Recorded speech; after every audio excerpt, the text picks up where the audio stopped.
So tonight we got our first look at the upcoming Wukong Rework, which is based on the dev workshop post that went up on the forums during the week. Now I've already gone over this in a video in depth, which is linked in the description of this one, but this is actual footage of his new abilities, footage that we hadn't seen yet. And by the way, this Wukong Rework is scheduled to drop on PC this week, hopefully, that's what I said. Now we got a little bit more information as well, courtesy of Pablo. Wukong looks a lot busier. There's definitely going to be more options in terms of what way you're going to build your Wukong. It won't just be Defy and Rage. Now we know he has a clone now that stays out until it dies. That's your first ability. It's not duration based.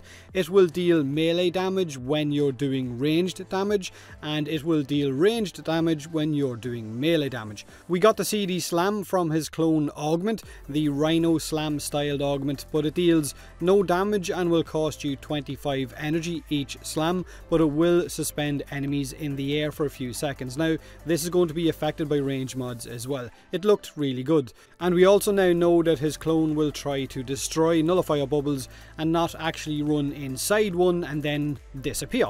The clone's health is also twice what your Wukong's health is, but this multiplier scales with power strength, so more power strength in your build means your clone will have more health. The clone will also gain armor and so on from your abilities and buffs that you get. Another nice little bit of extra information we got is that Wukong's clone will use the ranged weapon you have out at the time that you cast the clone, so if you have a sidearm out, then the clone will run around with it and not your primary weapon. Now we got to see his Cloud Walk in action, and it's got much faster cast time. It moves much faster as well. It heals you and your clone for a lot really quickly. It allows you to bypass laser traps for spy missions and so on. And when you cast it, your clone will also teleport beside you. So it's a really kind of good oh shit ability. His new Defy ability allows you to taunt enemies.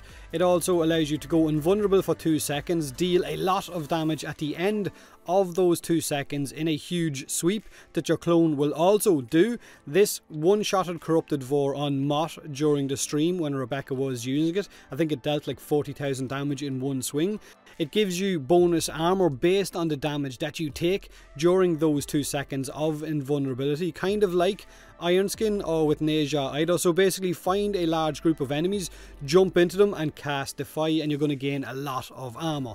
Now this bonus armor caps out at 1500, which on top of Wukong's base armor means he will have 85% damage reduction with all of the bonus armor, but he will also have his 3 lives from the new 5 levels of immortality passive on top of his Cloud Walk, which now heals him and his clone for a lot. And your clone will also gain all of the bonus armor from that Defy as well. Now your bonus armor won't scale down over time like Rhino's does.